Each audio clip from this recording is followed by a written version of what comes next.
One of the most remarkable claims from people who have become awakened or enlightened is what they call an abiding consciousness, an abiding awareness.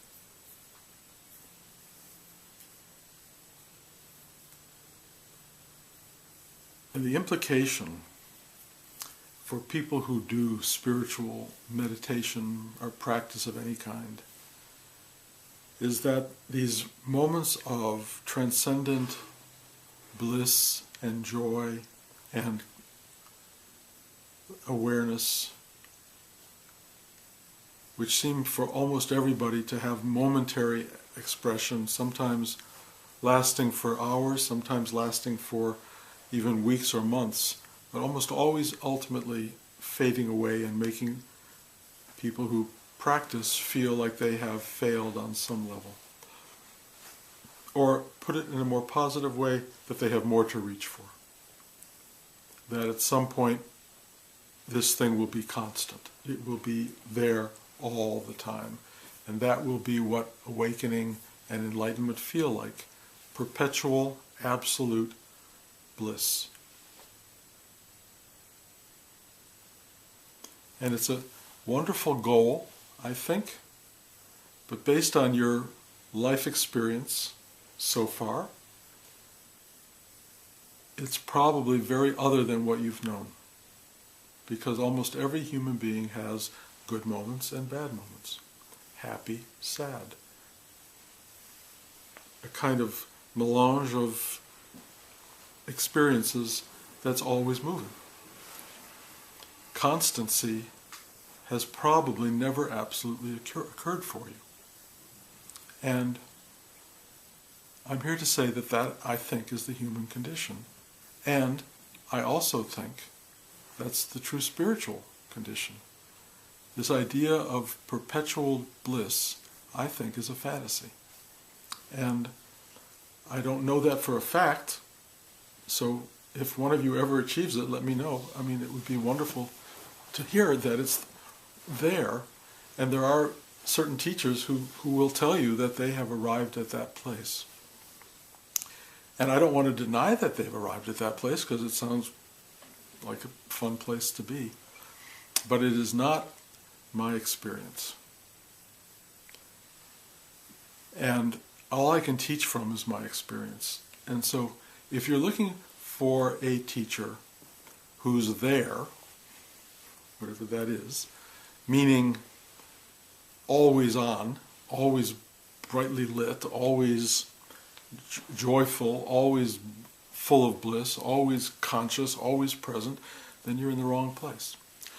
And I apologize, because I think that people want that certainty. They want that security from a teacher. And good luck. I mean, I hope you can find somebody who offers that and who does so effortlessly. I will tell you that it was my concern for a very long time that had not been my experience. This awakening enlightenment thing, which seems to create separation between me and others, or the people who have it and don't have it, is a complete illusion. It's an illusion. I mean, there is no separation. There is a realization. There is a realization that can occur in your spiritual life, where you realize who you are, and that who you are is not your story, and not your ego, and not your personality. That absolutely does occur at some point. And it can occur through your effort, it can occur just spontaneously. And it's a liberation. It's a liberation on some level, because it really frees you from thinking you are someone who has this particular life experience and that is the totality of you. What it releases you to is, this is the totality. This, whatever this is. And I can't even tell you what this is, but it has a sky and it has earth and building and structure, and It has good moments and bad moments, and it has thunderstorms, and it has snowstorms, and it has perfectly beautiful days. All of these things occur, and they are all happening as they want to happen. And in a sense, that is more honestly you than the person in the middle of it who seems to be experiencing it. That experiencer is real. This is not an illusion, really, but it is not separate from all the stuff that's going on. And in a way, the thing in you that's always defining you against what's going on or in separation from what's going on is the illusion. The thing that thinks you are somehow an isolated piece of awareness and knowledge, which is not true. You are the entire thing that's happening. You are the whole thing, the sun rising in the morning and setting at night. You know, you're the comet shooting through the sky, you're the earthquake, you are all that is happening. And there is, of course, momentarily a kind of point of view, which is also what you are, which is the name and body and form that you've taken, but that is temporary. And there comes a moment where you realize that that form is interpreting everything that's going on, and it's judging it, and it's calling it good or bad, or happy or sad, and it's defining you in separation from all of this, and you come to believe in that as though it's so real and so solid. And then at some point, if you do enough spiritual practice, which is just sitting and trying to let go of that force, that thing that's constantly causing you what you probably most define as suffering. Not everyone, but most of us have a kind of suffering that we're uncomfortable in. We don't measure up, we have too much, we have too little, we don't have the thing we wanted, didn't work out the way we thought it should, life isn't quite where we want it to be. That thing defines us. And we think that's who I am. I am this entity that is in some way cut off from this perfection, or whatever you want to call it, this totality that's around us, this absolute thing that we're sensing and aware of and conscious of. But what will take place at some point in your spiritual practice, especially if you want it to and you're hungry for it, is this separate entity will fall away. And it will fall away. Some people will tell you it will fall away permanently, and you will have this abiding awareness of totality. And I will tell you, as many other people who have had this experience will tell you, this separate persona will keep coming back in one form or another, because as long as you're in a body and you're alive, you're still here. And it's going to do certain things. It may be very, very blissful and very at ease for much of its time in the world, the remaining time in the world, but then things start to happen, of course, and that is your body decays. It falls apart. Or it's eliminated very quickly. And whatever it is, there is usually a kind of sense of loss, a sense of suffering, of bodily pain. There's all this stuff that goes on that gets your awareness. It's very big. And then trying to be in this state of abiding peace and joy is hard. For any bodily form, it's just hard. It's a journey to go through, and chances are, if you've had some real clarity and openness and awareness in life, you will approach this with a perhaps different sense of awareness than someone who's panicking in it, or who's terrified, or who's living in a state of projection where every little ounce of pain is projected into some infinite space, and people become really, really desperate and scared. You may not have to do it that way, but there is, in all of us, an oscillation, if you will, between moments of or long periods of awareness, consciousness, bliss, and periods of struggle and discomfort. And you can arrive at a place spiritually, but it starts to happen really after this larger awakening takes place, where you simply go, aha. Now this is the painful part. Aha, this is the sweet part. Aha, yikes, this really hurts. Aha, that was delicious. Whatever it is, you're aware of it being all of that. And in a way, that's abiding consciousness. Abiding consciousness is that you're just aware that all these things are going on. You know, thunder, lightning, piece of caramel, not for everybody, but for some. You know, there are things that go on, and it's like, you know, I mean, it's just a constant up and down, in and out expression of what is. And what our reaction to it is either personal or impersonal. And if it's impersonal, it's just this extraordinary sense of, I am alive. Life is. I am what is. I am what is. And that's an enormous awareness. I am what is. It makes no sense, kind of. You know? But and this big question comes up, well, what is this? And what am I? And why is it? I mean, there's all these dynamic questions, and I know I taught a class like this a couple of weeks ago, and I said the question is everything because there's no answer. There's no answer. How do you have an answer to this? How does any brain cognate this thing? You don't. So I always looked at people who had awakening as a signal that somehow there's a place to get to where you become liberated from all of this. And then I kept thinking, but that's not what I'm experiencing. I don't feel liberated from it. I feel kind of liberated from my ego being. It's funny, it's more and more that just is not the lens through which I'm looking.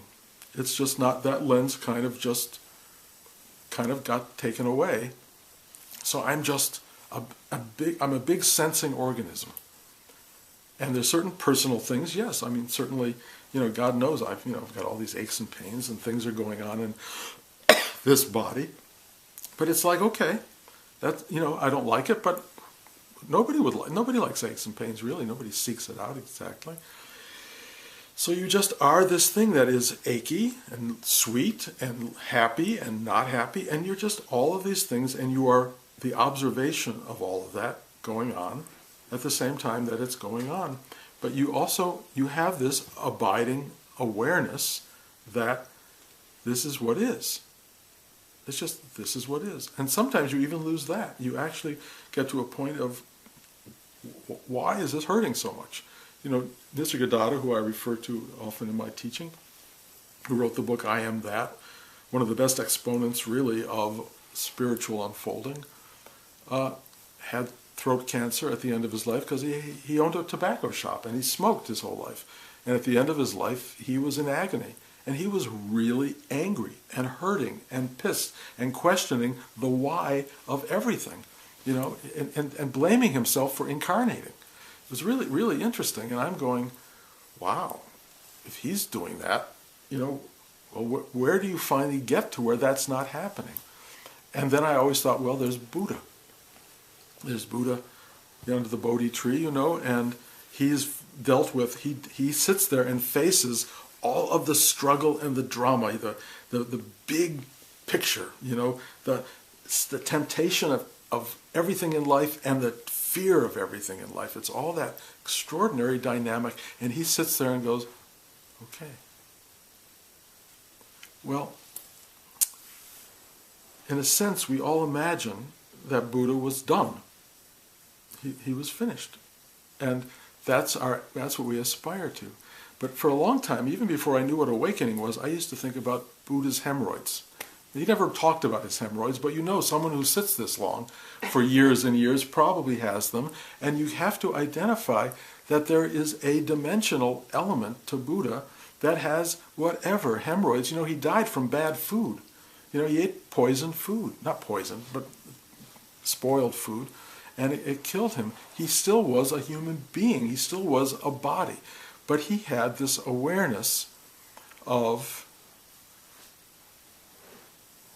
all that was. He had this awareness of all that is. And it's an extraordinary achievement to have that awareness of all that is. It offers a kind of peace. Or he called it liberation. But is it a constant even for Buddha? Does he walk around like, and I was talking to a very dear friend of mine, Bart Marshall, one of the guys who pulled me into this, a world of non-duality, if you will, of the awakening space. And I said, I'm not feeling this abiding awareness, and is there something wrong with my practice?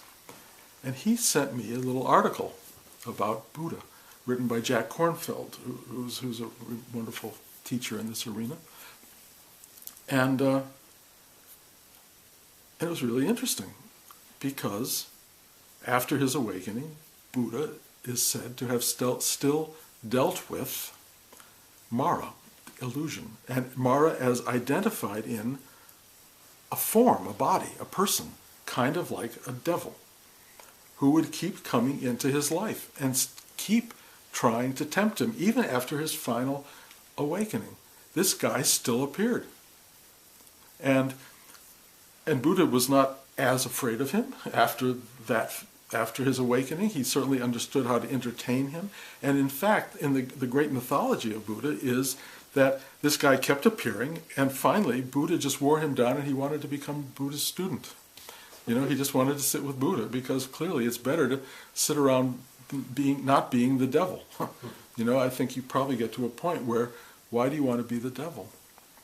And I mention all this because I mentioned it after class last week. I didn't want to talk about it in class, because I thought I would upset people. But after we were sitting around during lunch, and I just started to bring up that about a month ago, the devil appeared for me, the first time ever as a form. The devil has appeared in voices for me in the middle of the night at 4 a.m. I call it the dark force.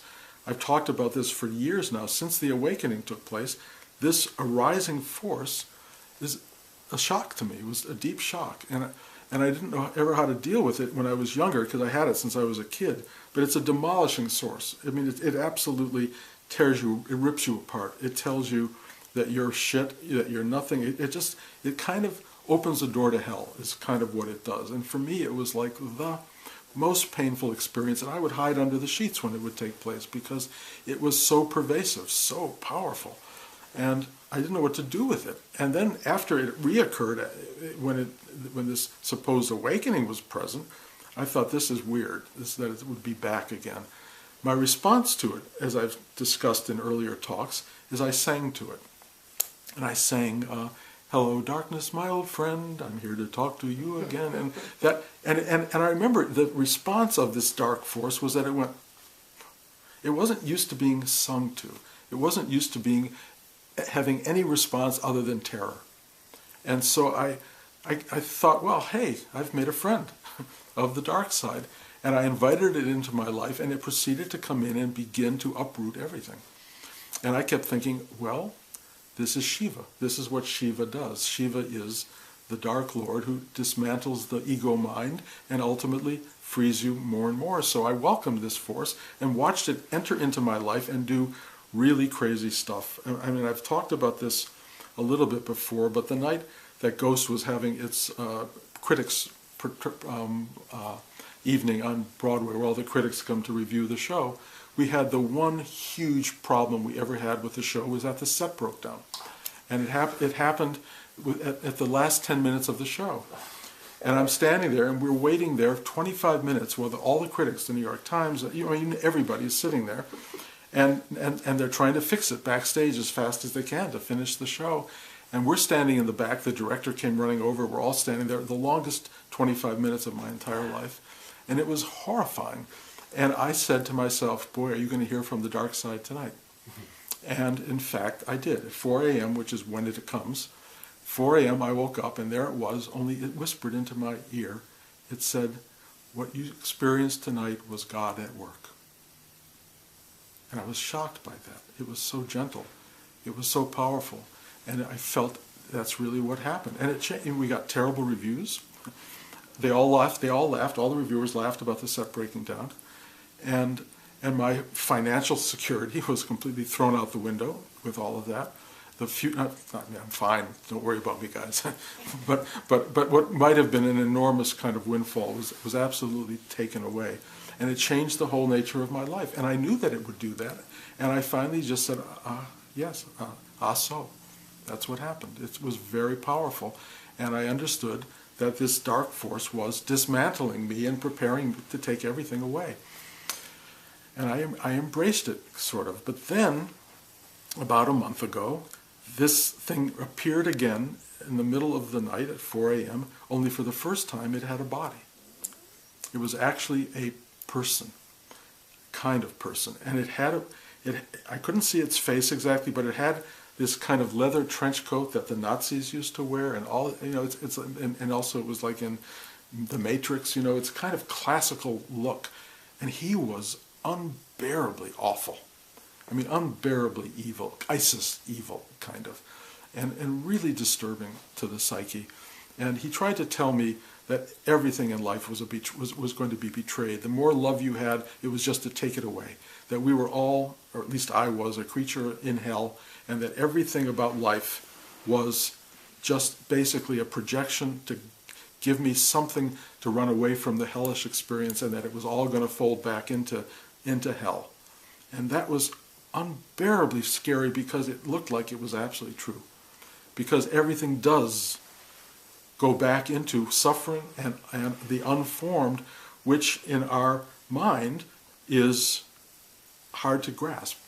We call it nothingness. We call it the unmanifest, the formless. But in this guy's terms, the formless is pure suffering.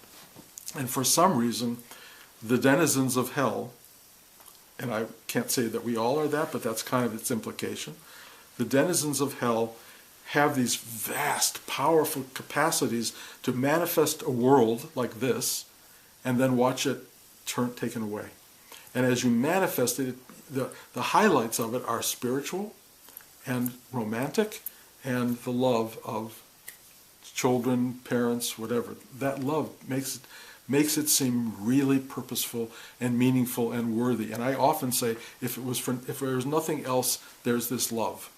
But the demon said to me, that love was just a greater form of punishment because they're going to take it all away. They're going to take the meaning and the value of that away. And you cannot fight him in the middle of the night because your rational mind is completely gone and you are completely confronted by reptilian mind.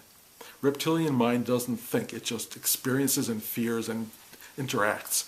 And so my reptilian mind was completely overwhelmed by this guy's presence, by what he was saying, by my absolute inability to refute what he was saying. And then when I woke up that day, he was still there. Not physically, but he was with me and remains with me. Remains with me. And the result of having this guy appear in my life and having him walk down the street with me, kind of in my head, is he's absolutely making everything in life seem totally meaningless. Like I would be with Talia, and I refer to Talia all the time because she's a beacon for me, and the love I feel for her is like pinnacle awareness for me. It's so unbelievably beautiful. And I'm sitting with Talia, and I'm realizing she's already dead. She's already suffering life. Everything that I would want her not to have to experience is already happening, and that this guy is part of that. And that all the beauty I'm seeing in life suddenly has this tinge of, well, it's really just a joke, it's just to torment you, and it's really ugly and decomposing already. So all that stuff is in my head, and I'm walking around looking at life and going, it's really just shit. But then, the gift of this, and there is a gift to it, is I go, oh well. If it's shit, and if it all falls into horrible ugliness, right at this moment, it is not that. Right at this moment, whatever this guy says to me, that's not what's happening.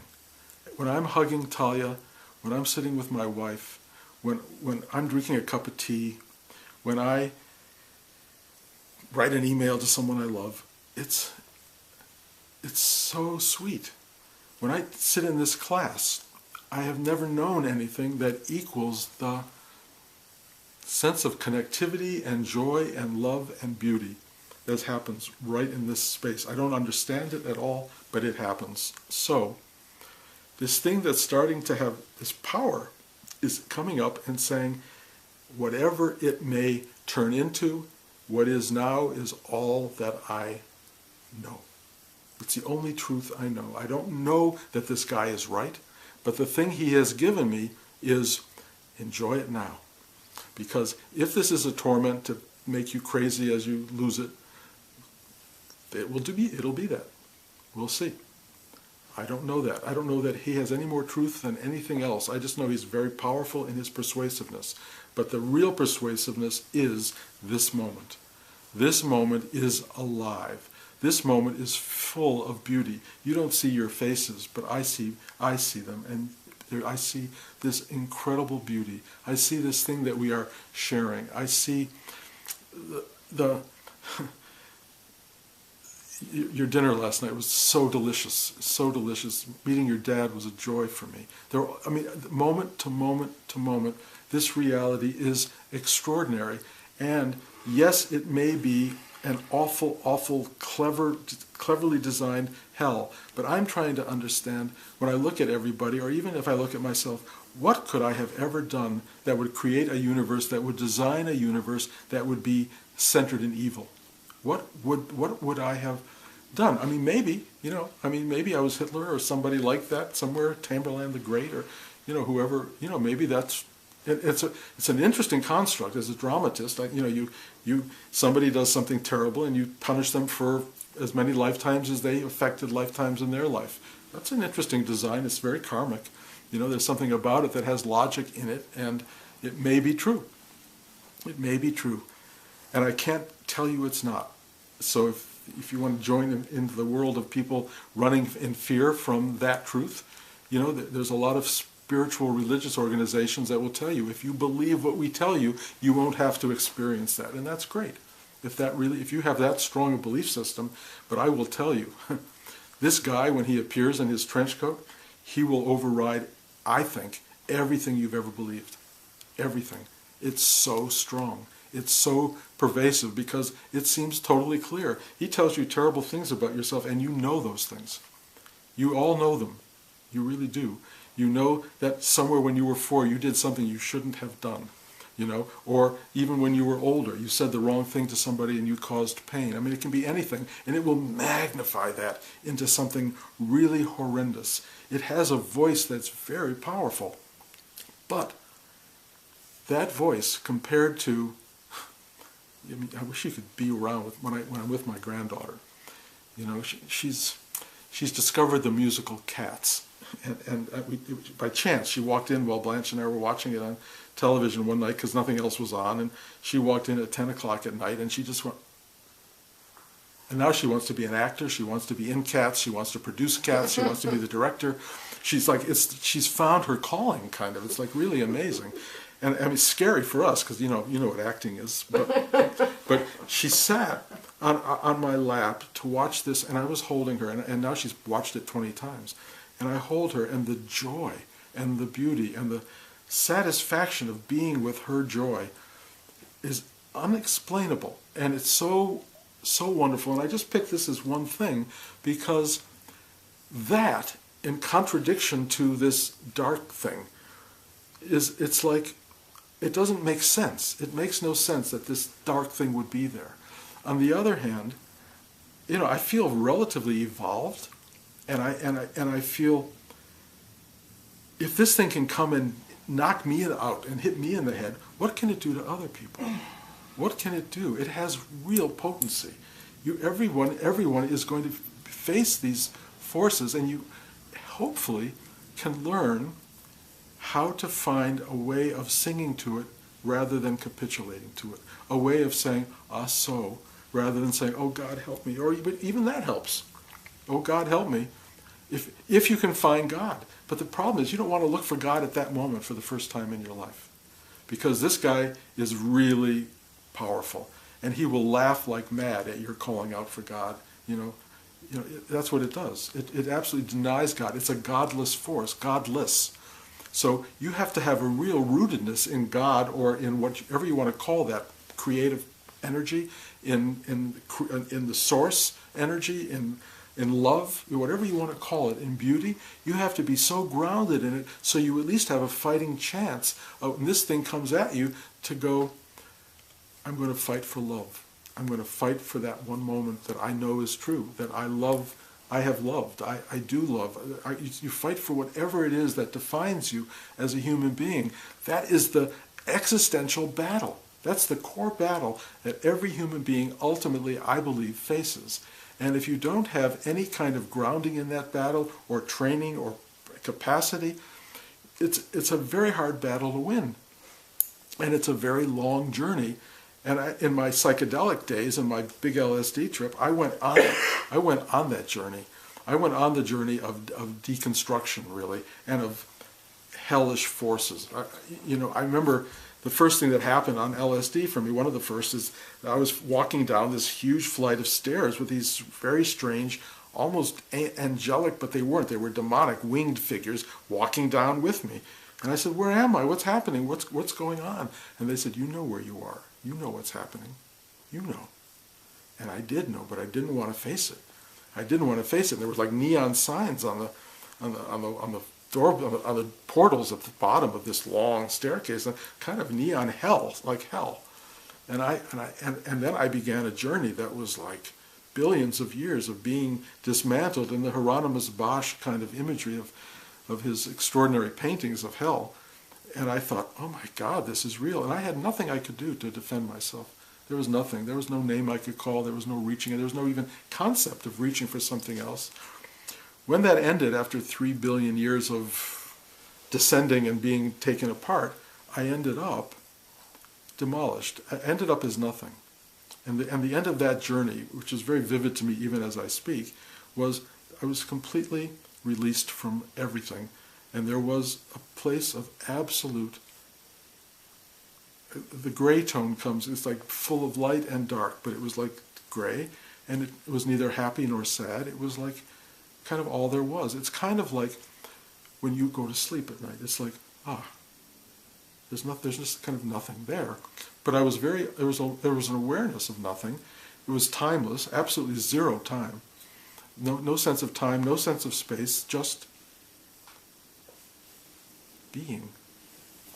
And as I've described in other talks, something came in to me. It was like an impregnation. It was like something entered the stillness, and I split in half, and in fourths, and in eighths, and in sixteenths, and 32, and I just kept splitting and dividing, and it's like a cell dividing, and all of a sudden, the universe as I knew it, the world as I knew it, started to reconstruct itself. Only it came not molecularly, it came in chunks, like a chunk of a wall, and a chunk of a ceiling, and a little bit of a galaxy, and a little bit of a floor, and an arm, and a leg, and then all this stuff came back, and then I was back. And I was back in the room from which this journey had started, and roaring with laughter for reasons I couldn't understand. But I was just amazed by it, and I said, why? Why am I back?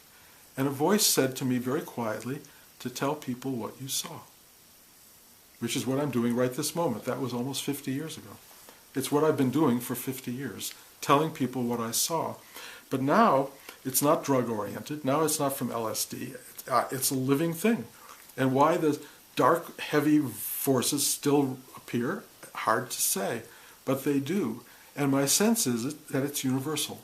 That everybody, one way or another, is going to confront these various forces, and that it's your preparation for that that allows you to get off what the Tibetans call the wheel of life and death, death and rebirth. In other words, they project this idea that you keep getting born and die, born and die, born and die, born and die, born and die, born and die, until you finally figure out how to stop doing that. Now, I don't know if that's a good motivation to finally just say, I've had enough of this. But all you have to do is think, do you really want to go through fourth grade again? Do you really want to live that part of your life again? Maybe. High school. Everybody has their version of that. But that's what awaits us, in a sense. until you figure it out. And then I'm not sure that even ends there. It may be you do come back, but you come back without fighting it. You come back without being angry at having to be here, or betrayed by having to be alive. Perhaps you come back in a state of unbelievable excitement and joy at what it means to be alive. A lot of what I experienced when this guy showed up was a reaction to a talk that I had given. And the talk was about the amazement of something coming out of nothing. The how does that possibly occur? How does a world emerge out of nothing? And I have no answer for it.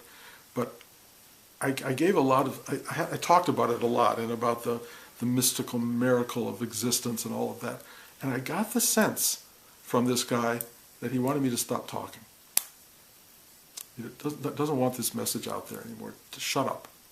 Just enough, you know? And there's part of me that's kind of entertaining that idea of okay, enough. Like it's not like I haven't said this 4,000 times already to everybody, but part of saying it now is for me, because I call this guy fucker. That's what I call him, just so you know. And I really don't like him, and I'm not going to entertain him, and I'm basically saying, fuck you, I'm going to talk. I'm going to talk, and I'm going to share this as best I can. And there are people who are going to hear this and go, I don't want to study with this guy, he's dealing with the devil here. And all I can tell you is, I get it. Don't study with me. Don't listen to these talks. That's, you know, they're of no value to you. On the other hand, I will tell you, based on people I'm hearing from and the things I'm reading about Buddha, at others, you know, I'm not alone in this journey. This is not unique to me. This is not my particular idiosyncratic response to spirituality. It's part of the path.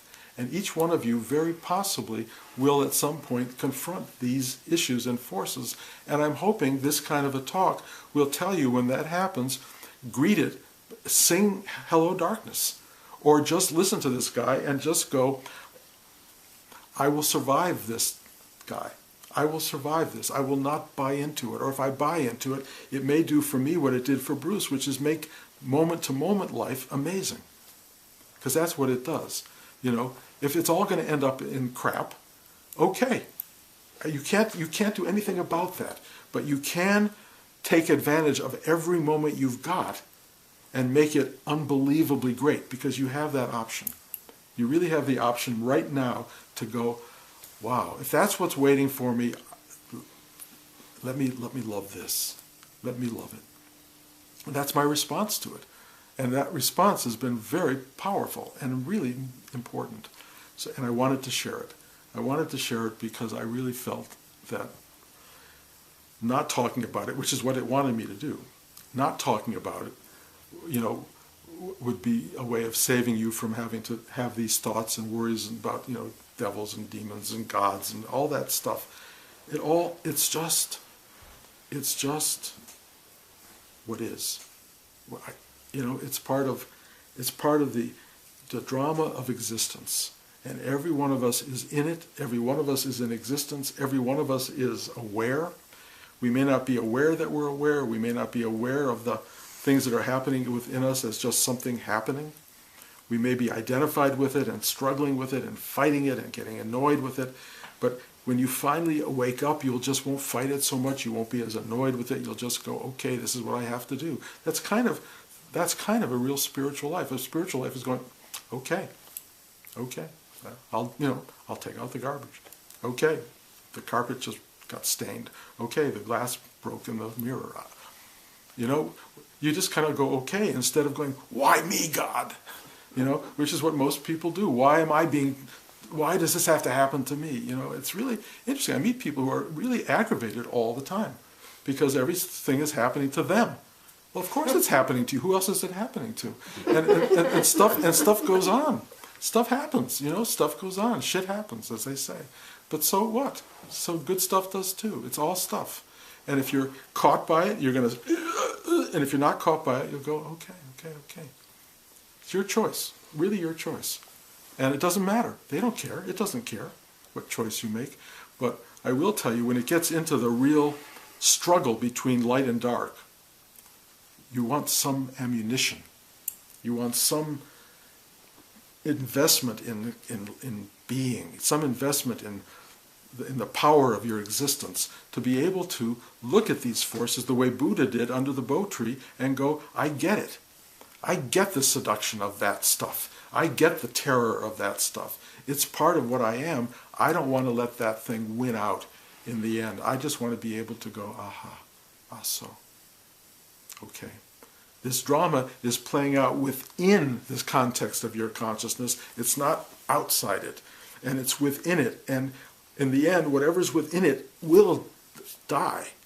But that it's within, we'll find out. But as far as I know, it doesn't go anywhere. It exists forever. Just the way that universe recreated itself in that incredible stillness of my broken down being, the stillness that exists after everything is demolished. You know, the universe can recreate itself or not. And you may arrive at a point in time where there's a contentment in not manifesting. But you know, there's a reason God manifests. There's a reason manifestation happens. And it has something to do, people call it, God wants to play, wants to see what it is, wants to have this universe to exist in. There's a reason that this is going on. We'll never know it, but we're part of it. And it knows itself through us. It experiences itself through us. That's a great thing. You are a particle of God knowing God. That's pretty amazing, you know, in all of its glory and all of its darkness. And it is both forces, because it seems to need yin and yang, positive, negative, you know, various charges to molecular space to build itself. And we're part of that. That's what we are. And so recognize that. And it's happening within this amazing kind of clarity, of awareness. Like, of this. It's happening within this. And it has solidity right now, and it won't forever. But the space it's in is what you are. You are the space that it's happening in. Or as they often say, you're the screen on which the light's projecting. You're not the light, you're not the story, you're the light. You are you're that in which it plays. Anyway, those images and ideas and thoughts can go on, and clearly, as long as there's somebody sitting here, I'll keep talking about it. But I'm not going to ever say anything new. And once you think you've got it, you don't need to come listen to it again, unless it does something for you to hear it. And if it does, come. And if it doesn't, don't. But the great thing about what's called Sangha, or sitting in a group of people, is it feels amazing. I don't know why it feels amazing. It always feels amazing to be sharing truth, to be acknowledging truth. Because so much of life doesn't do that. So much of life skirts it, or just doesn't interact with it at all, in any way at all. It just kind of watches the ball game on television and has a beer, which is fine. It's completely fine. If you can watch a beer and watch a ball game and drink a beer and sit back and enjoy it, that's like heaven. It's an extraordinary thing. But if you're just sitting there going, oh God, why don't they, angry at the screen and angry at the game, and and the beer doesn't taste good, it's flat, and all that stuff. Well, okay, that's your version of this experience, but it doesn't have to be that version. It can be really great. It can all be great. That's all. I think that's maybe the ultimate lesson of spiritually manifested beings. Make it great. Love it. Feel it. Live it. All the great poets, they take the worst moments in life and they make them so extraordinary. You almost want it to rain and snow, and and you want terrible things to happen because it's so rich, and then you like the beautiful parts, and you just celebrate all of this stuff. That's the joy of a spiritual life, and it's good to get reminded of that, because nobody out there is reminding you, pretty much. You're either seeking out the reminders, and they're coming, or you're not seeking it out and you're not getting any information at all. You're just walking around going, God, I wish I could make more money. Or whatever it is that one is doing. Okay, so because I can continue ad infinitum, I'm going to stop, and we'll pick this up somewhere down the road. Thank you guys. Any questions? I'm assuming there's not a lot of questions about this stuff. Okay, thank you for coming.